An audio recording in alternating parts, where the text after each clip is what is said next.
The first line drops the audience right into the tension and absurdity. The aliens called it an army of liberation. We called it a bunch of tin cans with an ego problem. The narrator, our human tactician, leans casually on a table where a small, unassuming magnet sits, while an entire alien war delegation glares in disbelief. The aliens called it an army of liberation. We called it a bunch of tin cans with an ego problem. From the observation deck of Mars Colony Alpha's Central Council Hall, I could see them, the Xeric Coalition's pride and joy, descending from orbit in perfect formation. Thousands of chrome war drones, 9 feet tall, marching in synchronized steps that probably impressed someone back home. Not me. At the council table, I set down my coffee and the thing that had made half our engineering team giggle like kids at a science fair. A palm-sized industrial magnet, scratched and a little ugly. Commander Vezrak of the Xeric Coalition leaned forward, his expression somewhere between smug and bored. His armored crest caught the artificial sunlight pouring in through the dome. "Is this a human weapon?"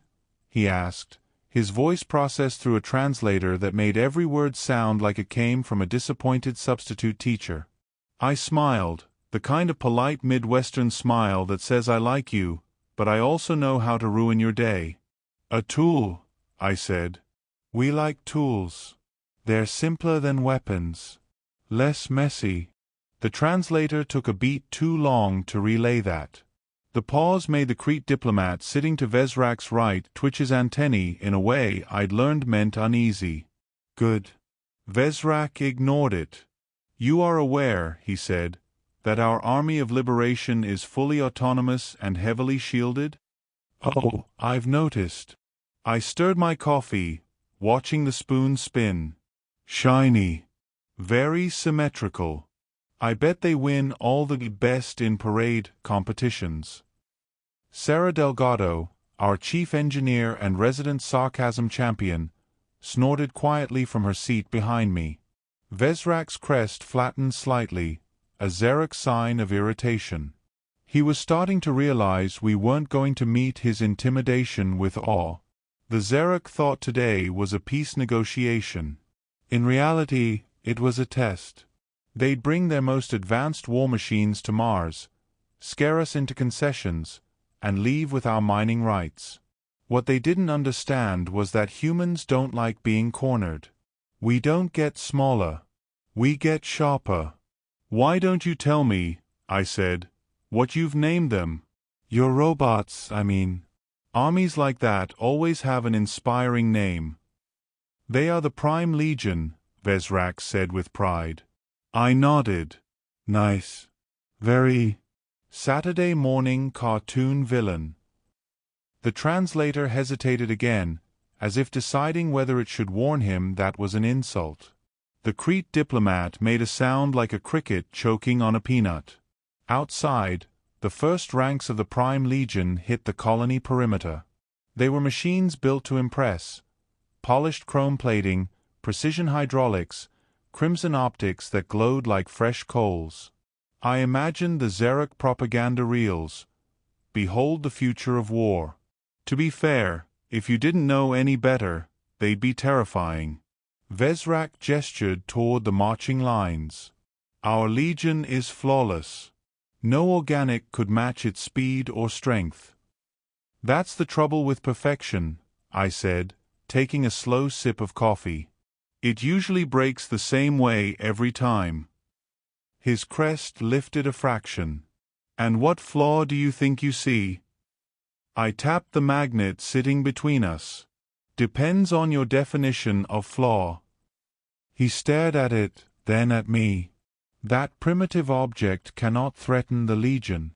Sarah chuckled from behind me. "Primitive? Commander, this thing's from Home Depot." Vezrak ignored her. "You speak in riddles." "No, Commander. I'm speaking in courtesy." I leaned in just enough to make him notice. A riddle is when you want someone to figure it out. Courtesy is when you give them the chance to leave before they do. The translator delivered that one fast. Vezrak's nostrils flared. The door at the far end of the chamber slid open and an aide hurried in, chattering in rapid Xeric. Whatever he said made Vezrak glance toward the feed of the Legion's approach. They were already inside the outer streets. Mars colonists went about their day without panic. A couple of kids kicked a ball across the plaza, watched briefly by a group of tourists pointing their cameras at the alien machines like it was just another parade. "Your people are unconcerned," Vezrak said finally. I shrugged. "We've seen worse." What could be worse than the Prime Legion? I thought of the engineering team's last pizza night. Food poisoning, tax audits, running out of coffee filters. I let him stew in that before adding, "and humans who've decided to win." The Crete diplomat shifted in his seat. His compound eyes studied me as if I'd just stepped out of a cave with a spear. I reached forward, slid the magnet closer to the center of the table. "You know what's beautiful about simple tools, Commander? You don't need to know all the science to use them well. You just need to know where to put them." Vezrak said nothing, but I could see his focus dart between the magnet, the marching legion, and the quiet calm of the colonists. Somewhere deep in his military brain, a warning bell was starting to ring. He tried one last angle. "We came here to negotiate. You mock us instead." "On the contrary," I said, folding my hands neatly on the table. "I'm showing you respect. You brought your best. I'm offering mine." Sarah leaned forward with a grin.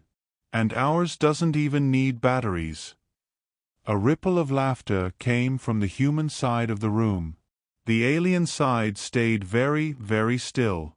Outside, the Legion's footsteps echoed off the colony streets, precise and unbroken. For now, I sat back, letting the tension settle like dust after a mining blast. Vezrak's eyes lingered on the magnet as if it might lunge across the table and bite him. That was the thing about tools. They didn't have to move to be dangerous. This sets the bait for the audience. Light humor, cultural clash, and that magnet sitting like a loaded gun no one's fired yet. The first of the Xeric Prime Legion stepped onto the colony's main boulevard with the kind of precision you only get from a machine.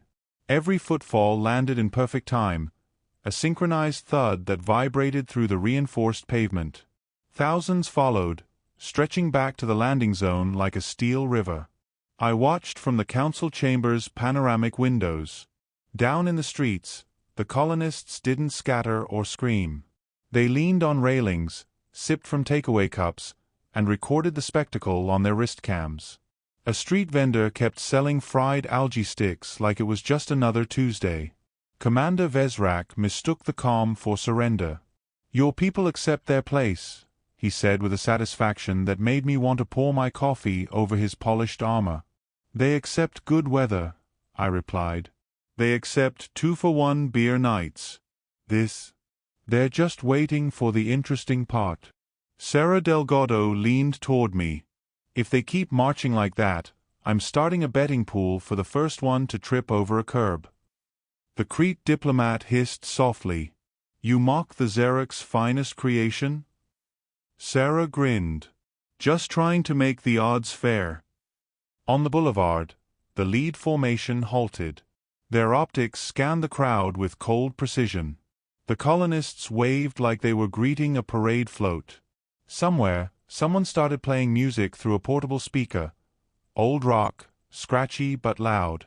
"Is this your military doctrine?" Vezrak asked, gesturing to the scene. "Part of it," I said. "Confuse the opponent. Keep them guessing. Make them wonder why we're not panicking." A sharp chime sounded in my earpiece. It was our operations officer, Kane, speaking from the subterranean control hub. "Perimeter amplifiers are in position. Awaiting your go." I didn't respond, yet. Timing mattered. The amplifiers weren't much to look at.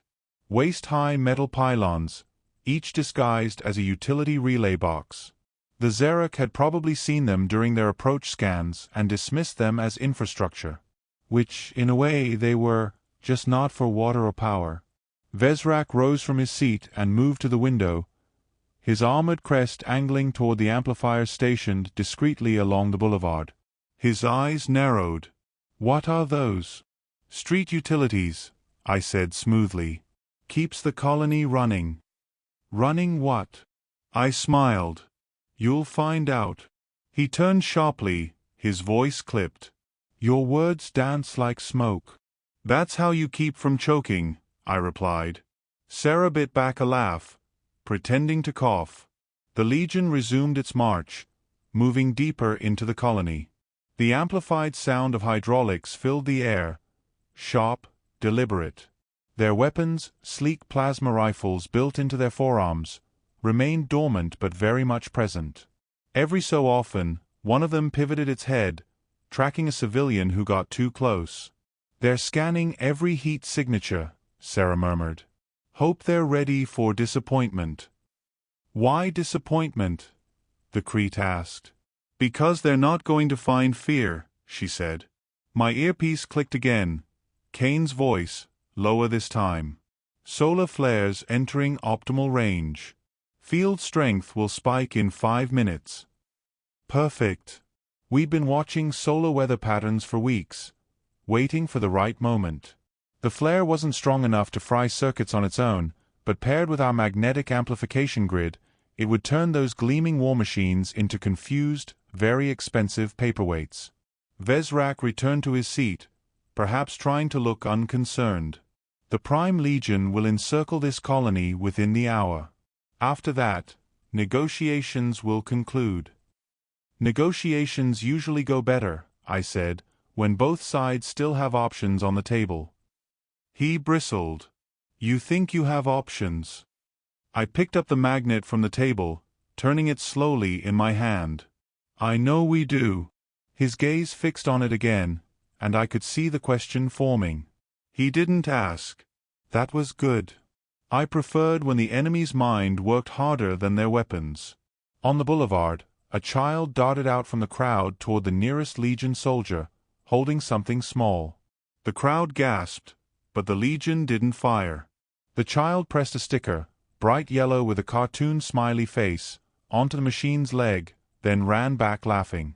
Sarah grinned. "That's gonna be one for the history books." The Crete's antennae twitched. "Your younglings approach war machines without fear." "That's how they learn," Sarah said. Vezrak's voice was low. "This calm. It is unnatural." "Or maybe it's just preparation," I said. Kane's voice came over the earpiece again. 2 minutes to field sync. Outside, the Legion began to spread into smaller units, taking up positions at intersections and rooftops. To the untrained eye, it looked like control. To me, it looked like a very well-organized group walking directly into a net. Vezrak's aide approached, whispering rapidly in their native tongue. The commander's crest twitched sharply. He glanced at me. "Your infrastructure. It emits unusual readings." I put the magnet back on the table. "Could be. Mars is full of surprises." His eyes narrowed. "You hide something." "Not hide," I said evenly. "Just place it where it's most useful." Sarah spoke up, her tone cheerful. "You know, Commander, there's this human saying, 'Don't bring a knife to a gunfight.' We had to adapt that one for today." Vezrak stared at her. "And what do you say now?" She pointed at the magnet. "Don't bring robots to a magnet fight." The translator sputtered for a moment, trying to decide how literally to handle that.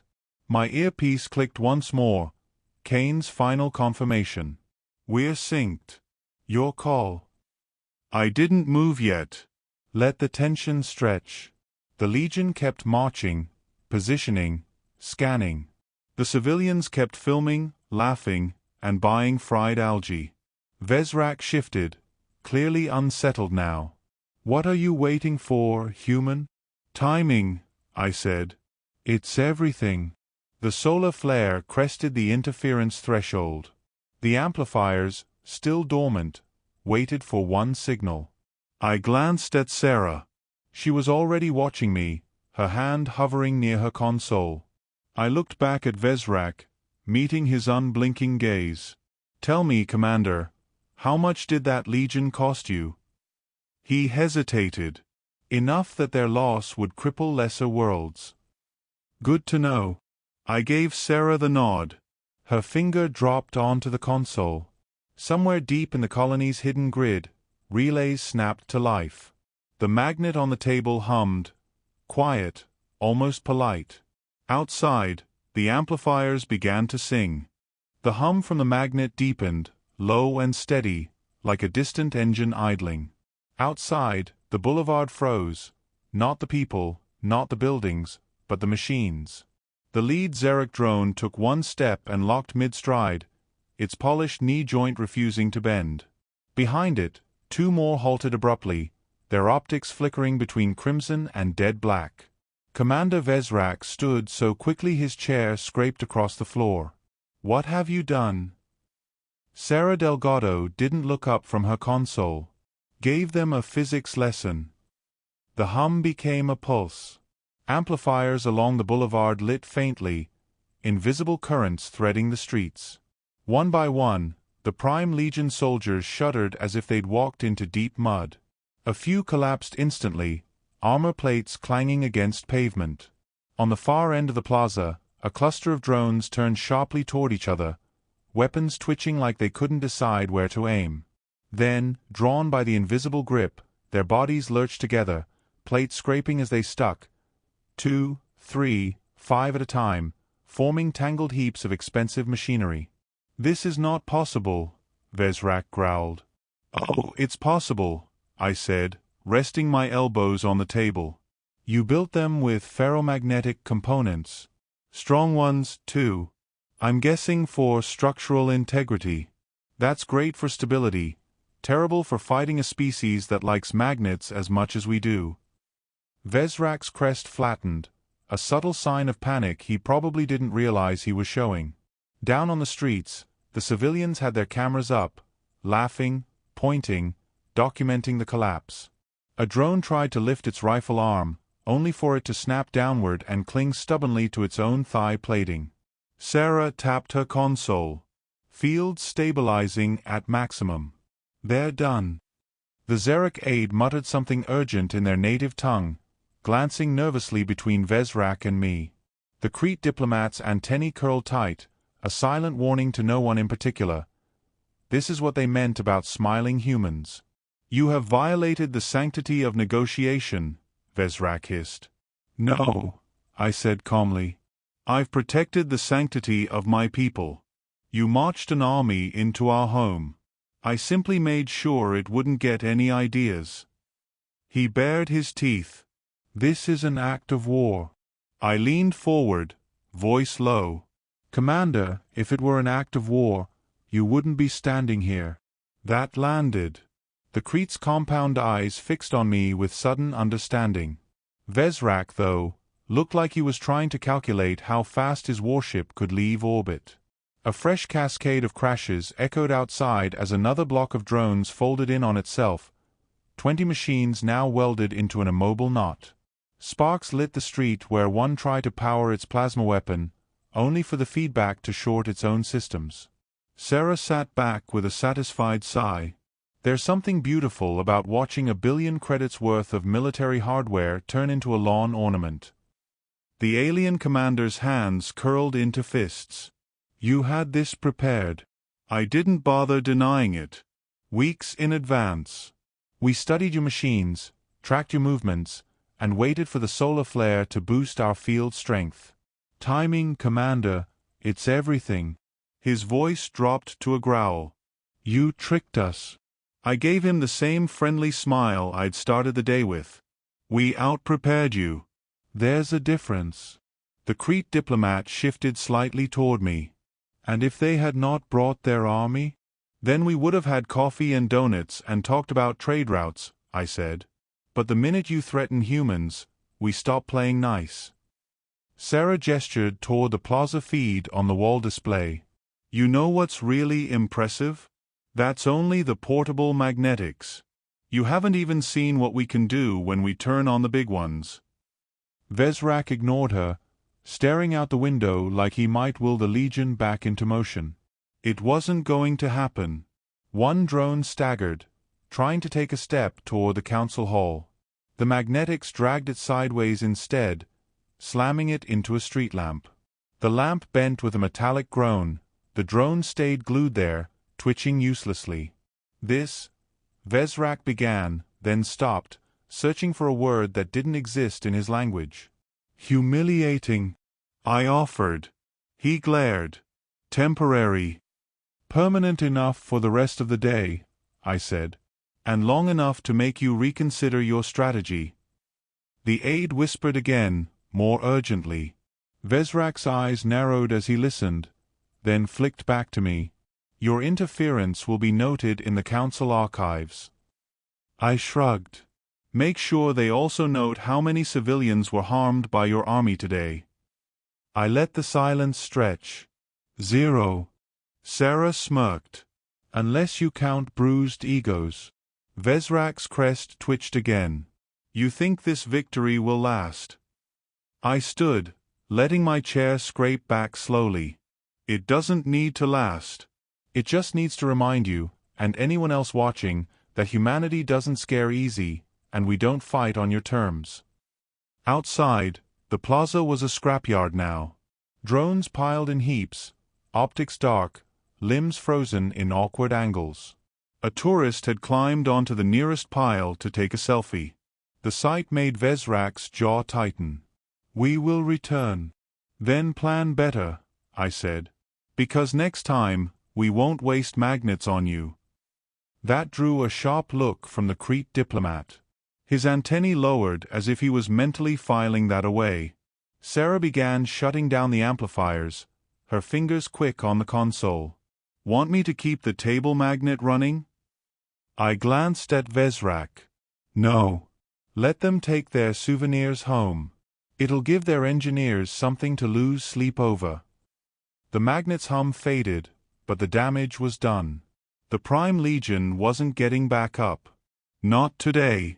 Maybe not ever. Vezrak's armor hissed faintly as he straightened, the sound almost like a sigh. You have made enemies here, human. I stepped closer, enough for him to see that my smile was gone now. We already had enemies, Commander.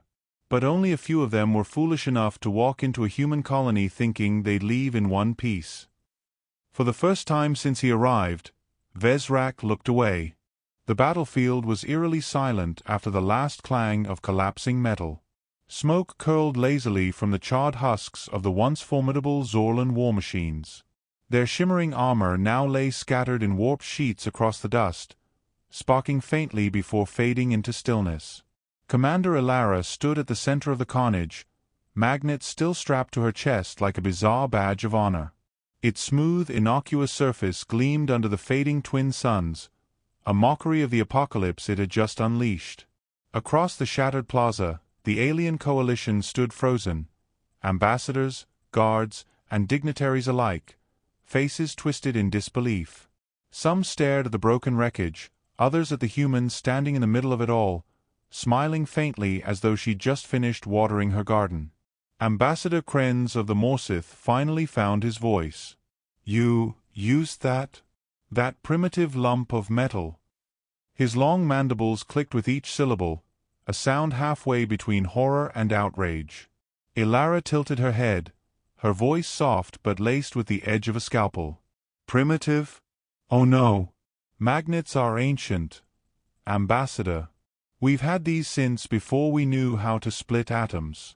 You're just lucky we didn't bring duct tape.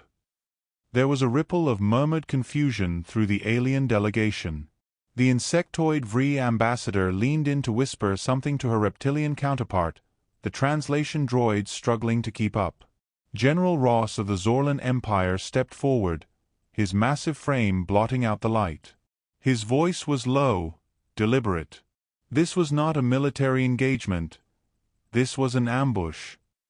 Ilara's smile widened just a fraction. Ambush? No. General. This was preparation. You see, when you invite humans to peace talks, we assume there's a chance you'll cheat. So we pack for both occasions. The Zorlan's eye ridges twitched, a warrior's tell when insult cut too close to truth. From the shadows, Lieutenant Briggs emerged, dragging something behind him, a heavy crate with a stenciled warning, "Caution, polarity field device." He dropped it at Ilara's feet with a satisfying thud. She glanced at the crate, then back at the aliens. This? Just our travel-sized model.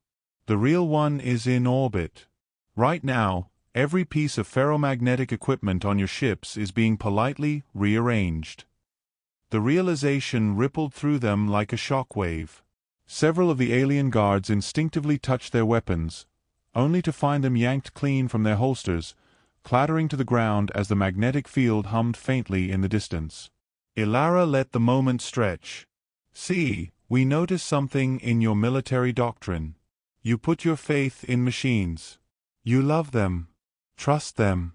Depend on them. That's adorable. We don't." Ambassador Krenz took an unsteady step forward, his voice faltering. You intended this from the start." "Oh, Ambassador," Ilara said, her tone soft, almost pitying. "We don't come to a table like this without a plan. And without insurance." From above, a deep, resonant hum began to build. The alien delegation looked skyward just in time to see streaks of light cutting across the clouds, human shuttles, descending in perfect formation. They carried no visible weapons, yet every alien instinct screamed that they were already too late to stop what was coming. Briggs grinned as he tapped his comm. "Fleet reports Phase 2 is complete, ma'am. All enemy fleets within $0.30 are now offline. Their systems, well, let's just say they're not compatible anymore." Ilara clasped her hands behind her back, posture immaculate, voice calm as if she were giving a weather report. "Gentle beings, humanity doesn't win by building the biggest gun. We win by knowing which screws to loosen so the gun falls apart in your hands. And today, all we loosened was your faith in invincibility." One of the younger alien aides, trembling, finally broke. "Why tell us this? Why not just destroy us?" She met his gaze, her expression unreadable. "Because fear fades. But humiliation, that's a teacher you never forget. We want you to remember this moment, every time you think about marching into someone else's system."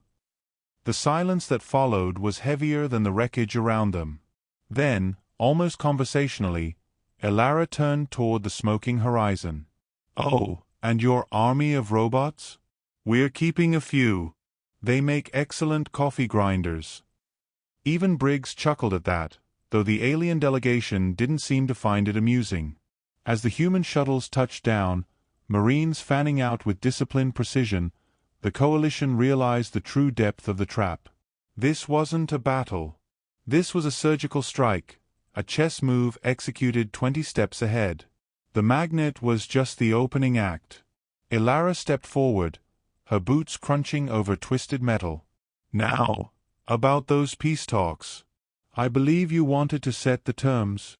No one answered. The only sound was the low, rhythmic thrum of the orbital field, still holding every alien ship hostage in invisible chains. She waited a beat, then offered a polite smile. "Didn't think so." With that, she turned and walked toward the human landing zone, leaving the aliens to stare at the battlefield, not just at what they had lost, but at the uncomfortable truth of what they just learned. Humans didn't need the biggest weapons. They only needed the right ones. And they'd just proven that the deadliest weapon in the galaxy might be a magnet.